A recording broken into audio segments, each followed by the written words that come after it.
Hey guys, AGArtsco here, and this video is part 2 of how to make a 3D intro. The first part was done in 3ds Max and Photoshop, where we extruded a logo and animated some text. This second part is going to be adding some compositing effects such as lens flares and overlays to make the intro look much better. In my case, I'll be using HitFilm 2 Ultimate, but any software will do. And before we start, make sure that you download all the presets that I'll be using in this video, which will be in the description.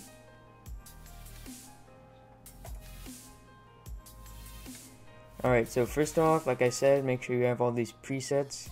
We have some flares from roadiepolis.com. These ones that I have are from his free pack.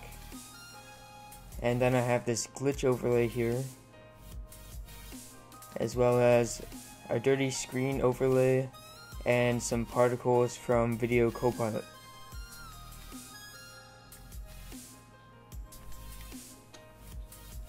So the first thing we're going to want to do is drag on our 3D intro to the timeline.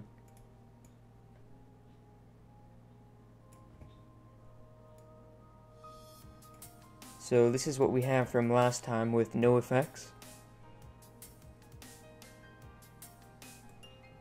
And I'm gonna go to this and I'm gonna right click and make it a composite shot. So now I'm gonna create a new grade, and on this grade I'm gonna put on a 1080p vignette and some brightness and contrast. So I'm going to decrease the brightness a little bit.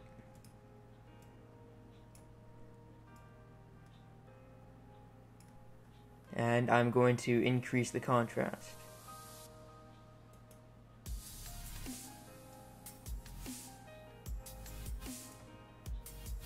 So there's that's with it, and that's without it. I personally think it makes it look better. I'll just rename this. And I'm going to create a new grade, and on this one I'm going to put some lens dirt,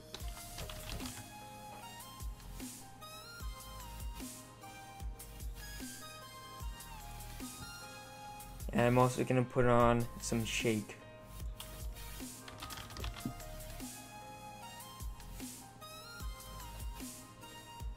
And I want the shake to be below the lens dirt so that the shake affects the lens dirt. So I'm just gonna turn off the shake right now, and on the lens dirt I'm just gonna decrease the intensity to about 0.75.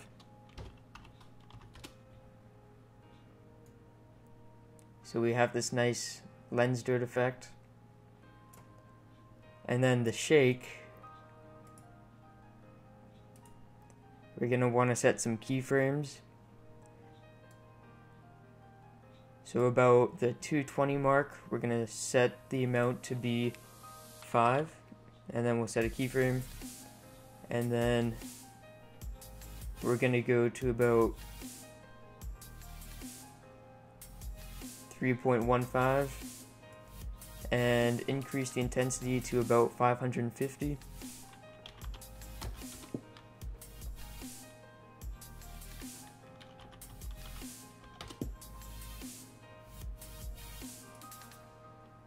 So now we have it coming in with barely any shake, and then as it swoops in, it's like an impact and the camera shakes.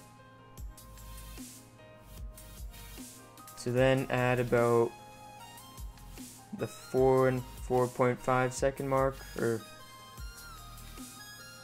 we're gonna keyframe the amount to go back to about 30. So then it kind of fades out.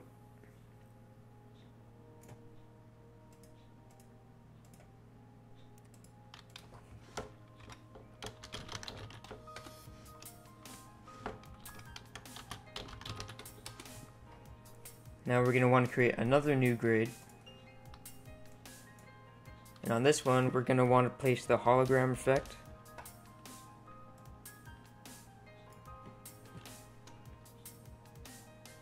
And I'm going to delete the hue and colorize tab and the flicker tab. So we have something like this.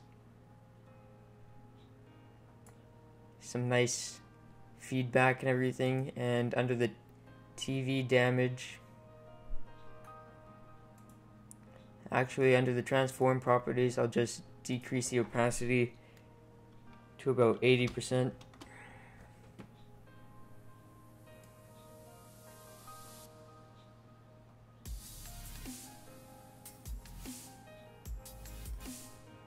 Obviously you can tweak these settings. This is just a guideline. And now we're going to want to put on the glitch overlay.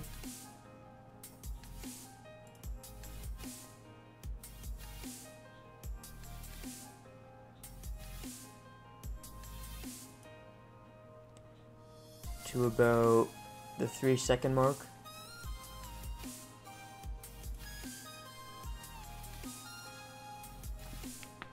And I'm just going to scale it up because it's only 720p, and then I'm going to right click on the media and change the blend mode to screen.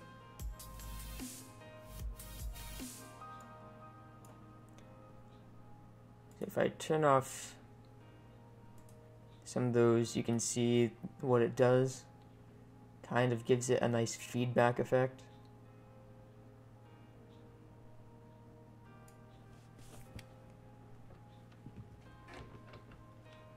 And I'm just going to duplicate it and move it a little bit farther.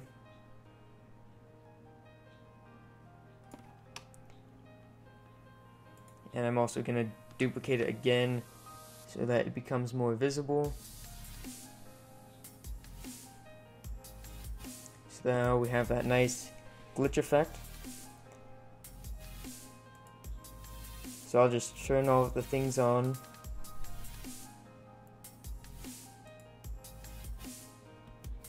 And now we're going to add some overlays. So first we can go to the particles and drag that over top.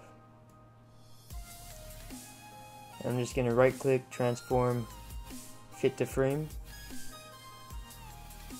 And I'm going to go to the controls, go to clip properties and change the blend mode to screen. So now it's kind of like some snow flying around. Looks really cool, and you can actually see that the hologram effect displaces everything, so that's really cool as well. So now I'm going to get the glow and dirty screen overlay.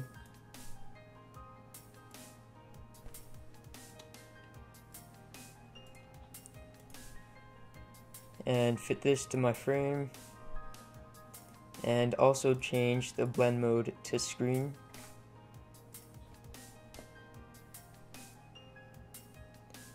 And I'm gonna put on the color wheels effect.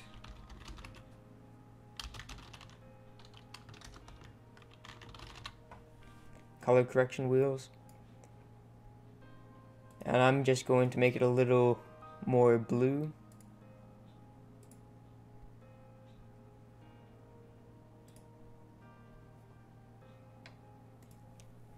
And now I'm going to put on these two lens effects from Rode Polis. And I'll put the flare at about 22 frames in. And just like with the other ones, I'm going to go and change my blend mode to screen.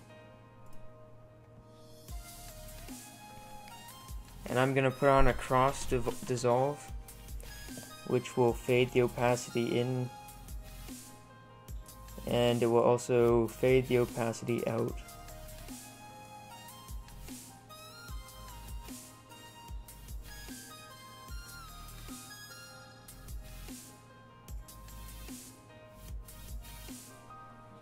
And then we'll put on the glare.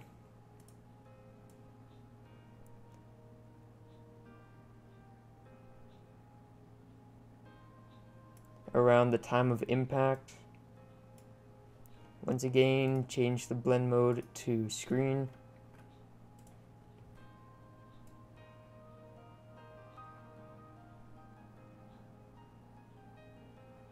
So just like that.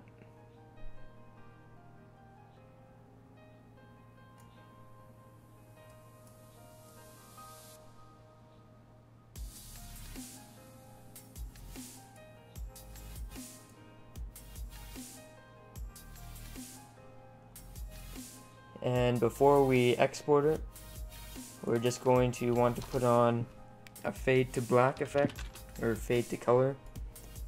And I'll put that on to all of my layers.